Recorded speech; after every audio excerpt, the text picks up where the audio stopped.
नमस्कार, मैं अमीर कुरैशी। आप देख रहे हैं जेडी न्यूज। शुरुआत करते हैं इस वक्त की बड़ी खबर से। परिवहन विभाग के निजीकरण के विरोध में चक्का जाम और कार्य बहिष्कार की चेतावनी। परिवहन कर्मचारियों ने दी सरकार को चेतावनी। सेंट्रल रीजनल वर्कशॉप कर्मचारी संघ ने बैठक में लिया फैसला। निजीकरण का फैसला वापस नहीं लिया तो मार्च में करेंगे 40,000 कर्मचारी चक्का जाम। सीएम से लेकर उच्च अधिकारियों से मांगों को लेकर कर चुके हैं मुलाकात। सीएम व अधिकारियों से मुलाकात के बाद भी नहीं लिया गया संज्ञान। देखिए लखनऊ से दीपक की रिपोर्ट।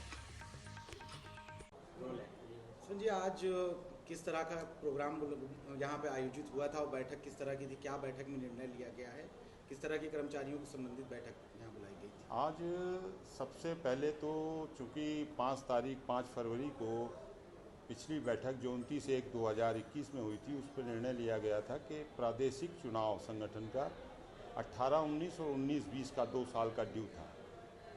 कोविड-19 के कारण विलम्ब हो गया था। क्षेत्रों के द्वारा शपथ पत्र दे करके और मांग की जा रही थी बराबर कि प्रादेशिक चुनाव लोकतांत्रिक प्रक्रिया के अंतर्गत खुले मंच पे होना चाहिए, वोटिंग के उससे होना चाहिए।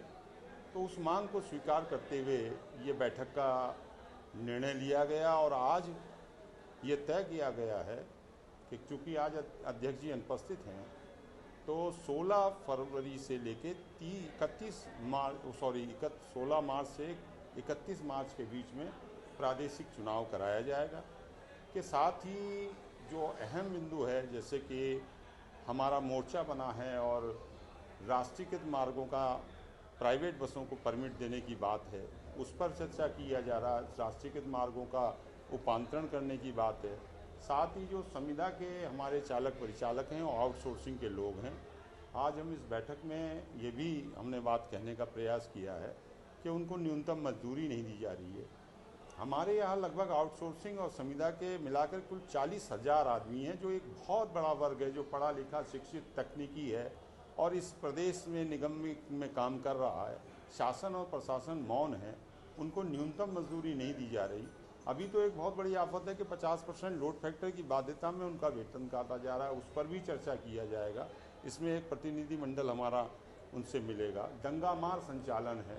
मैं यहाँ बता देना चाहता हूँ कि परिवहन निगम को जिस तरीके से दंगा मार संचालन से राजस्व का नुकसान हो रहा है, वहीं खुली लूट, सरकार एक सशक्त सरकार के होते हुए वो परिवहन निगम के राजस्व को ही नहीं, सरकार के राजस्व को लूट रही है और खुलेआम दंगामारी हो रही है। उस पर सरकार और शासन क्यों नहीं रोक लगा? इन तरह की समस्याओं को लेकर परिवहन के किन अधिकारियों से बातचीत हुई है? आगे किन से बात आप करेंगे? प्रतिनिधिमंडल आपका किससे मुलाकात करेगा? देखिए, हमारी बात इस संबंध में जो है प्रमुख सचिव जी से भी हुई, एमडी साहब से भी हुई, चीफ सेक्रेटरी साहब के सामने भी रखा। यहाँ तक कि एक बार बैठक के अंदर मैंने माननीय योगी जी से भी मुलाकात हुई थी, उनसे भी मैंने इस बात को कहा था, लेकिन उस पर कोई कार्रवाई नहीं हुई है। साथ ही मैं ये कहना चाहता हूँ कि परिवहन निगम जो देश की एसआरटीसी में नंबर 1 पे चल रहा है, आज हम 12 साल से लाभ में हैं और शुद्ध लाभ में हम 6 साल से हैं। हम सरकार को विभिन्न करों के माध्यम से 600 से 700 करोड़ रुपए का टैक्स देते हैं।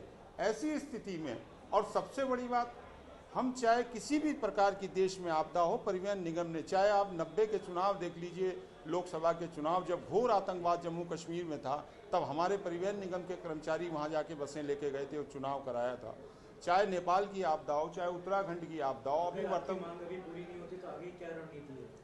अभी अगर ये हमारी मांग नहीं पूरी होती है तो मोर्चा, चूंकि हम मोर्चे से जुड़े हुए हैं, मोर्चे के साथ हमने आंदोलन दिया है। मार्च में होली से पूर्व, एक हफ्ता पूर्व हमारा एक विशाल प्रदर्शन किया जाएगा।